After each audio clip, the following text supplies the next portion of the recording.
আসসালামু আলাইকুম।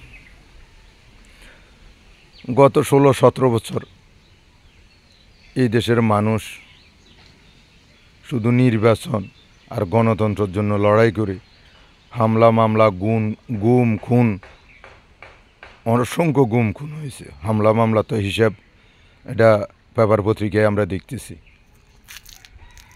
কিন্তু আসলে আমরা যে অনেকে বলে আমরা হুজুগে বাঙালি, আসলে ওই রকমই। যেমন ৭১ বাংলাদেশ স্বাধীন হওয়ার পরে পাকিস্তানি বাহিনী থেকে যখন এই দেশের মানুষ স্বাধীন হয়েছিল, তারপরে বাংলাদেশের মানুষের উপর একটা বাকশাল ছাপিয়ে দিয়েছিল। বাকশালের পরে আসছে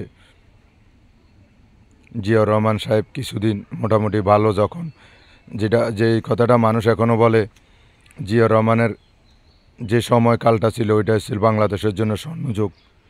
তারপরে আবার স্বৈরাচার এরশাদ ক্ষমতা নিয়ে দেশটাকে কোথায় নিয়ে গেছে। এভাবে চলতে চলতে ২০০৬ সাল আসলো, লাঠি বইটা, তারপরে ১/১১,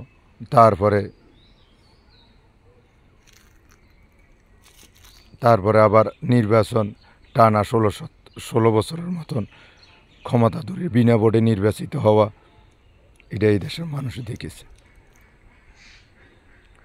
এখন জুলাই ২৪-এর আন্দোলনে ছাত্রদের ব্যানারে যে আন্দোলনটা হয়েছে, ছাত্ররা সামনে ছিল, আমরা জনতা যারা ছিলাম আমরা পিছনে ছিলাম। আমরা ছাত্রদেরকে সহযোগিতা করেছি, না হলে এত সকাল তো এই ৩৬ দিনে তো এই আন্দোলন সফল হতো না, গণ অভ্যর্থন হতো না।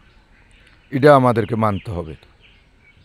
রাজনৈতিক দলগুলো যদি সহযোগিতা না করতো, রাজনৈতিক দলের হায়ে বড় নেতারা যদি ঘোষণা না দিত, সহযোগিতা না করতো, তাহলে কি এত সহজে স্বাধীন হতো? এখন আমরা সব ভুলে গেছি, শুধু ক্ষমতার জন্য দেখতেছি যেই ক্ষমতা যায়, যেই সুযোগ পায় সেই ক্ষমতা আটকায় রাখতে চায়। এই দেশে আন্দোলন সংগ্রাম গত ১৬-১৭ বছর ধরে হয়েছে একমাত্র ভোটের জন্য, গণতন্ত্রের জন্য। এখন কিছু মানুষ চাইতেছে মানে কোনোভাবে লোভে পড়িয়ে ক্ষমতা আটকায় রাখা যায়, অথবা কীভাবে নির্বাচন ছাড়া ক্ষমতা যাওয়া যায়। যে উপদেষ্টা পরিষদ, ওনারা বিভিন্ন বিনিয়ে বলতেছে ৫ বছর ক্ষমতায় থাকার জন্য। ডক্টর ইউনূস সাহেব উনি সম্মানিত মানুষ, ওনার মতনের সারা বিশ্বে গ্রহণযোগ্য মানুষদেরকেও কিছু মানুষ লোভে পড়ে ওনাকেও মানুষের মুখোমুখি দাঁড় করাই দিতে চাইতেছে, যখন উনিও বিতকৃত হয়ে যায়। সেই জন্য বলি, আসলে আমরা দুর্ভাগা জাতি, আমরা ভালো জিনিস পাইও রক্ষা করতে পারি না, এটাই আমাদের দুর্ভাগা। এখানে আমাদের কিছু অনলাইন অ্যাক্টিভিটিসও আছে এটাতে জড়িত, দুঃখজনক। ধন্যবাদ সবাইকে।